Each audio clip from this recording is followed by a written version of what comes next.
Welcome back to TCM. I'm Ben Mankiewicz as we continue to explore the idea of America as seen through the eyes of first-generation immigrants. Crystal Lee, welcome. Thanks for joining me. Thank you for having me. So, born in Seoul or raised in Seoul anyway, yeah? I was born in near Seoul and then moved to Seoul when I was maybe 5 years old. And then, like so many kids, you went to grade school, you went to college, so you go to college in Korea. And how'd you do in college in Korea? I was a student and within top 1%. And however, I had to fail myself because I really didn't want to go through college in Korea. Just you correct me where I'm wrong. You failed on purpose so that your parents would send you to college in the United States. Yeah, because they can only let me go to America after I graduate from college. And I couldn't wait because I didn't want to go to elementary school either. But then they... You can't really fail out of elementary school. Right, So. I didn't know how to fail myself. So your parents were like, all right, if you're really not going to try, we'll send you to college in America. Not that easy. I got you. Right. Because what I said didn't make sense to them because they were also horrified what I said. Because I said, I cannot do that. No, I don't want to do that, so I'm not going to go to school. Why do you think you wanted to go to America so badly? My father worked inside of U.S. Army base that time. So I think, visited him at work. So all I see is like Snickers and Butterfingers and hamburgers. So I said, oh, America is such a really like happy and people are nice. Do you think the movies had you, obviously not maybe by 4 or 5, but as you got older, do you think maybe the American movies that you saw that reinforced that idea that this was a land of rebels? When I watch a movie, like there's so many different people with different characters and dreams and like even aliens, E.T. I was like, why E.T., all the alien land in California and, like in America, I gotta go because I want to meet them. Right. So the movies played a role in your imagination of what America was. America was, they let me express myself. That was a really big thing, like be creative. And I feel like in Korea, like I have to follow the rule. And even my dad was all the time, every time, until he passed away like a year ago. He think like, especially in Korea, like if you are like outstanding in somewhere, especially as a woman, you have to be just what they expect to be. And I couldn't breathe. Since I was 5 years old, I couldn't breathe. So it must have been pretty great for you when you got to the United States. Where'd you go? First place you got? First, I went Lansing, Michigan. I went to Michigan State because one of my piano teacher back then was help from Michigan State. She taught there. You flew to Lansing, Michigan to go to Michigan State. You hadn't even applied. And then I couldn't even order milk because they couldn't understand me. I didn't know how to speak English. I mean, we learned it, but just grammar. So I landed it and then started a language program in Michigan. And you graduated from Michigan State? Yeah. And then you gave up music, or didn't give it up, but you gave it up as a profession. And after that, I wanted to go to medical school, but then like I didn't have U.S. citizenship, and they were saying I cannot go to medical school. Contrastly, my friend who went to a law school back then said, "Oh, you can go to law school because they will accept you." Sure, anybody can be a lawyer. Yeah, so I said, maybe I will just go and then maybe learn all the American culture from different background, from like case law, and so that I can be in your position. I want to talk to many people in America, and then I can understand it. I mean, Americans and American culture by studying 3 years of law.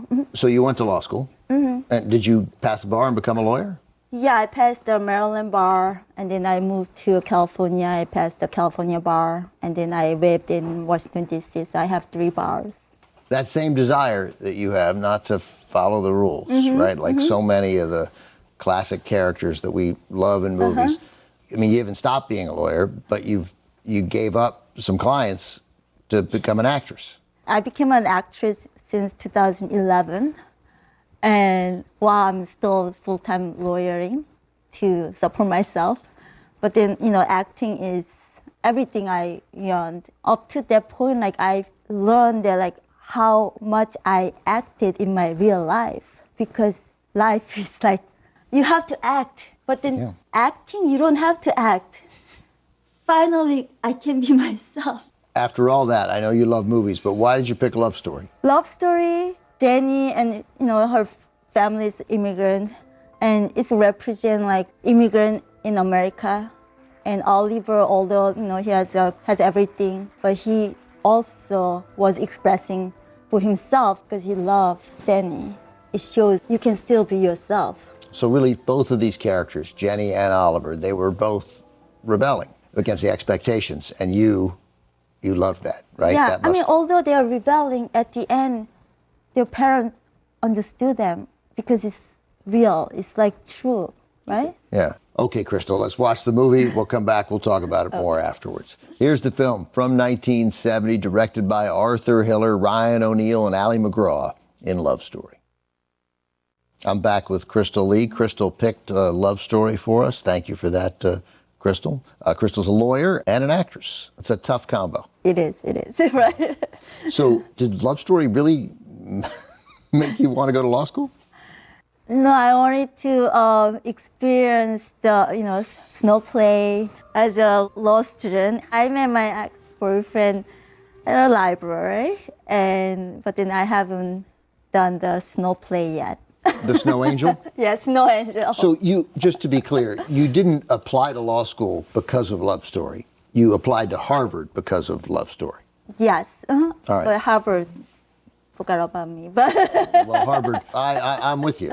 Harvard forgot about me at an earlier time in my life. So you wanted to go to Harvard because you wanted to do Snow Angels in the winter, like Ryan O'Neal and Ali MacGraw. Because that Snow Angel scene was so popular in Korea. Like, even like Korea, we have a Love Story in Harvard, a TV drama series. A TV show called Love Story in Harvard. Oh, wow. I think they shoot some of them in Harvard. And then also like a lot of TV program, they have like that scene. Either it's like a parody as a comedy. Mm-hmm. Everybody does it except me yet, but I'll do I have a lot of parodies of Love Story. I really think it's a really good movie. I think it's underrated as a movie. It's obviously a moving, emotional story, but it's good. Mm-hmm. It's it may not be for everyone, but it's good. It's just simple, but it's really story of human life. So the one thing I couldn't believe here, and I want to dissuade you of this. Again, I'm not in the dream-crushing business, Crystal, but she really dreams of being a talk show host. That's really the only thing here I circled, and I circled it, and I just wrote, for the love of God, why? Why? I was a talk show host. Okay. It's a terrible bunch. Really? Yeah, one of my best friends is a talk show host. Mm-hmm. You don't want to be a talk show host. But 50% of the reason I went to law school because nobody can tell me, because I was in Michigan. So I thought like, if I go to law school and study about American people, American law, maybe coming with a culture, in 3 years, I can maybe like master the American life and then be a talk show host. But then be a talk show host is not a goal, but because, I was working as a music therapy after I had a music therapy degree, and I was working at a University of Michigan hospital at the psychic unit. It was a really, really nice hospital. And I was working with really a limited amount of people. And I was thinking, it's really good, but then I was hoping how can I help more people who may not even get to chance to get in the hospital. And I thought if I become a talk show host and talk to people and influence on people, then maybe those people can help people. Then I think globally I can finally help everybody. I know that the worst thing that anybody could tell you is don't do this, because then you'll just do it. Yes. Right, Yes. that is. Right. So, you know what? Go be a talk show host. Okay. The world needs more talk shows, but they do need more talk show hosts who care about making this a better place. So, all right, Crystal, thank you so much. This was great. Thank you so much for having me. That's a wrap on our programming tonight, but of course, stay tuned to TCM. Up next, TCM digs underground. Stay with us.